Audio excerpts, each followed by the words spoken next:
Hello friends, இந்த வீடியோவில் MS word டாக்குமெண்ட்டில் line எப்படி கிரியேட் பண்ணலாம் அப்படிங்கிறத பற்றி தான் இந்த வீடியோவில் நம்ம பார்க்க போகிறோம். வீடியோ பார்க்குறதுக்கு முன்னாடி நீங்கள் இன்னும் நம்ம சேனலை சப்ஸ்கிரைப் பண்ணலாம் அப்படின்னா இப்போவே கீழே இருக்கிற சப்ஸ்கிரைப் பட்டனை கிளிக் பண்ணி சப்ஸ்கிரைப் பண்ணிக்கோங்க.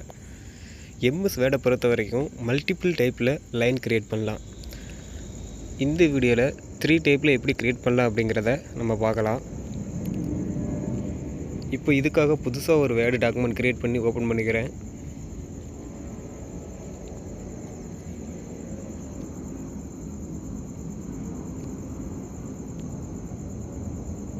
இப்போ உங்களுக்கு தெரிகிறதுக்காக பாண்ட் ஸ்டைல் அப்புறம் பாண்ட் சைஸ் எல்லாம் கொஞ்சம் சேஞ்ச் பண்ணி வச்சுக்கிறேன்.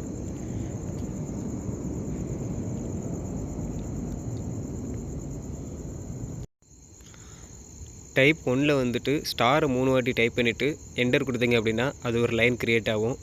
அப்புறம் செகண்ட் டைப்பில் டேஷை 3 வாட்டி டைப் பண்ணிவிட்டு என்டர் கொடுத்தீங்கன்னா அது ஒரு லைன் க்ரியேட் ஆகும். அப்புறம் அண்டர் ஸ்கோரை 3 வாட்டி டைப் பண்ணிவிட்டு என்டர் கொடுத்தீங்கன்னா அது ஒரு லைன் க்ரியேட் ஆகும். டைப் 4ல் வந்து ஈக்குவல் டுவை 3 வாட்டி டைப் பண்ணிவிட்டு என்டர் பண்ணுறப்போ டபுள் அண்டர்லைன் க்ரியேட் ஆகும். திரும்ப ஒருக்கா சொல்கிறேன்.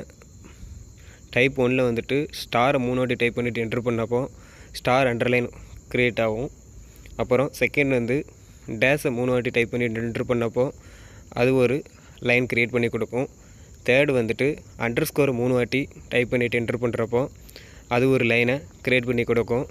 அப்புறம் 4வது டைப் வந்து ஈக்குவல் டுவை 3 வாட்டி டைப் பண்ணிவிட்டு என்டர் பண்ணுறப்போ அது ஒரு டபுள் அண்டர்லைனை க்ரியேட் பண்ணி கொடுக்கும்.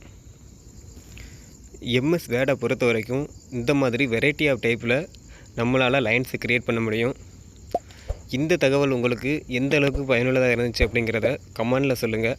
அப்புறம் இந்த வீடியோ பிடிச்சிருந்துச்சி அப்படின்னா சேனலை சப்ஸ்கிரைப் பண்ணுங்கள். அப்புறம் லைக் பண்ணுங்கள், ஷேர் பண்ணுங்கள், கமெண்ட் பண்ணுங்கள்.